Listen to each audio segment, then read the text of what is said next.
ખાનગી કોલેજોમાં SC ST ઓબીસીને મળવી જોઈએ અનામત, કોંગ્રેસની માંગ. કોંગ્રેસે ખાનગી કોલેજોમાં પણ અનામત આપવાની માંગ કરી છે.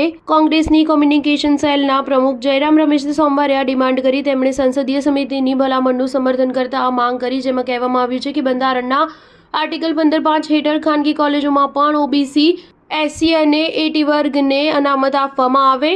રસપ્રદ વાત એ છે કે લગભગ 20 વર્ષ પહેલા જ આ મામલો આવ્યો હતો અને બંધારણમાં સુધારા બાદ પણ તત્કાલીન યુપીએ 1 સરકાર આનાથી પાછળ હટી ગઈ હતી. આ સરકારનું નેતૃત્વ કોંગ્રેસ તરફથી જ કરવામાં આવી રહ્યું હતું. યુપીએ સરકારના સમયમાં જ બંધારણમાં 93મો સુધારો થયો હતો, જેમાં આર્ટિકલ 15(5)માં લાવવામાં આવ્યું હતું. યુપીએ સરકારે 2006માં આ જોગવાઈ હેઠળ સેન્ટ્રલ એજ્યુકેશન ઇન્સ્ટિટ્યુશન્સ એક્ટ પસાર કર્યો હતો. તેના દ્વારા સરકારી ઉચ્ચ શિક્ષણ સંસ્થાઓમાં અનામત લાગુ કરવામાં આવી હતી, પરંતુ ખાનગી કોલેજો અને યુનિવર્સિટીઓ માટે આવી કોઈ જોગવાઈ નહોતી. જયરામ રમેશે કહ્યું કે 2008માં આ મામલાની સુપ્રીમ કોર્ટમાં પણ સુનાવણી થઈ હતી, જેને આને અકબંધ રાખ્યો હતો. કોર્ટે એ પણ કહ્યું હતું કે ખાનગી બિનસહાયિત સંસ્થાઓમાં એડમિશન પર અનામતના સવાલ પર પણ વિચાર કરવામાં આવી શકે છે. હવે લગભગ 2 દાયકા બાદ કોંગ્રેસે ફરીથી એ માંગ ઉઠાવી છે કે ખાનગી સંસ્થાઓમાં એડમિશન પર અનામત લાગુ થાય, જેની પર તેણે પોતાના સમયમાં મૌન સાધી લીધું હતું.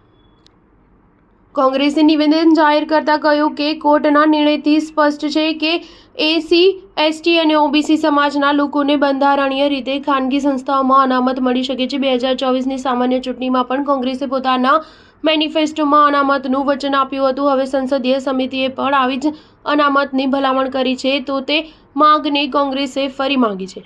આ સમિતિનું નેતૃત્વ કોંગ્રેસના સાંસદ દિગ્વિજયસિંહ કરી રહ્યા છે. હાલ દેશની કોઈ પણ ખાનગી શિક્ષણ સંસ્થામાં જાતિગત અનામત લાગુ નથી. સ્ટાર ન્યૂઝ 7 હંમેશા સચ્ચાઈની સાથે.